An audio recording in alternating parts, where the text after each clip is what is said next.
যিহেতু মোৰ দেউতা শ্ৰীযুত লীলাজ প্ৰসাদ চেতিয়াৰ 100 সংখ্যক জন্মদিন আৰু সেই উপলক্ষে আমাৰ এই দিৰৈ ৰাঙলী বনাঞ্চলৰ বিভিন্ন শুভাকাংক্ষী আহি আমাৰ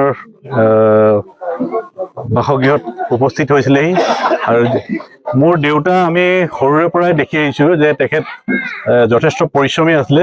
বিশেষকৈ তেওঁ এই অঞ্চলটোত দিৰৈ ৰাঙলী অঞ্চলটোত তেখেতৰ যি শিক্ষাৰ দিশত কেইবাখনো অনুষ্ঠানৰ লগত জড়িত হৈ আছিলে। নিজেও আমি শুনা মতে বেলেগেও কোৱা মতে প্ৰায় 4-5খন স্কুলৰ লগত জড়িত হৈছিলে। তেওঁ বিভিন্ন জেগাত স্কুলসমূহ আৰম্ভ কৰিছিলে। অনুষ্ঠান আৰম্ভ কৰাৰ পাছত তেখেতে ইঠাইৰ পৰা সিঠাইলৈ তেনেকৈ গুচি আহে আৰু অৱশেষত আহি আমাৰ এই দিৰৈ ৰাঙলী বটুৱা অঞ্চলত বিশেষকৈ এতিয়া বৰ্তমানৰ যি মূলা গাভৰু হাইস্কুল সেই অঞ্চলখিনি আমি শুনামতে আৰু বহুতে আমাৰ ককা দেউতাহঁতে কোৱা বা তেখেতৰ মুখতো আমি শুনামতে দেউতাই বিয়াৰ আগমুহূৰ্তত এবাৰ তেওঁ জেল খাবলগীয়া আছে, কিয়নো তেওঁ এই বনাঞ্চলৰ মাজেদিয়ে এখন বাছ আনিবৰ কাৰণে ৰাস্তা জংঘল কাটি পেলাই ৰাস্তা বনাইছিলে আৰু দেউতাৰ উদ্দেশ্যতে আছিলে যে তাত এখন স্কুল হৈ আছে, স্কুলখনৰ কাৰণে অহা যোৱা বিভিন্ন জেগাৰ পৰা ল'ৰা ছোৱালীবিলাক আহিব লাগে।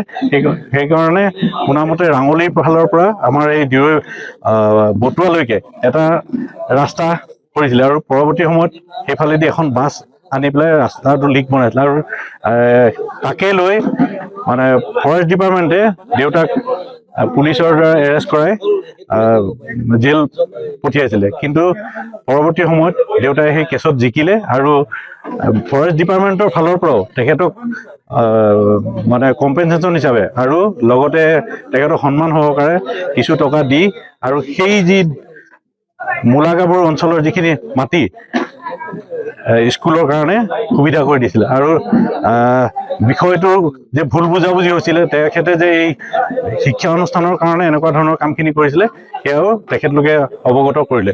আমি শুনামতে তেনেকুৱা ধৰণৰ বিভিন্ন ধৰণৰ স্কুলৰ লগত দেউতা জড়িত হৈ থকা কথা গম পাওঁ আৰু ইয়াৰ বনাঞ্চলৰ যি মাটি বাৰীৰ অন্যান্য যিখিনি কাম কাজ দেউতাই বহুতকে সহায় কৰা বুলি আমি গম পাওঁ আৰু আমি সৰু হৈ থকাৰ পৰাই দেখোঁ যে বিভিন্ন অঞ্চলৰ পৰা দেউতাৰ ওচৰলৈ আহে অন্যান্য কামত। দেউতাৰ হাতৰ আখৰৰ পৰা ইত্যাদি কৰি বিভিন্ন কথাৰ লগত বা বিভিন্ন মেলে মিটিঙে আমাৰ দেউতাক নিমন্ত্ৰণ জনায়।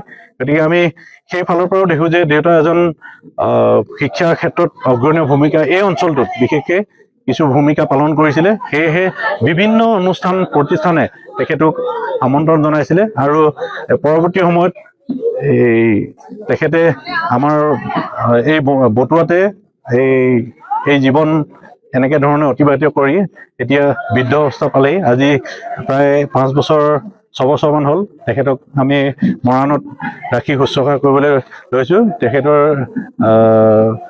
সৰু সুৰা কিছুমান অসুবিধা আছে, বিশেষকৈ তেখেতৰ ডাঙৰ অসুখ নহয়, মাত্ৰ সৰু সুৰা অসুখৰ কাৰণে আমি এই শেষৰ কালচোৱা যাতে খুব সুন্দৰভাৱে থাকিব পাৰে তাৰে প্ৰতি লক্ষ্য ৰাখি আমি মৰাণতে ৰাখিবলৈ ব্যৱস্থা কৰিছোঁ।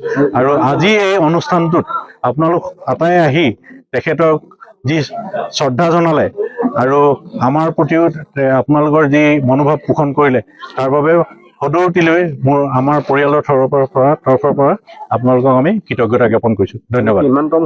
আজিৰ পৰা ভৰি দিছে। যিকোনো খবৰৰ বাবে যোগাযোগ কৰক আমাৰ এই নম্বৰত 9181 307 221।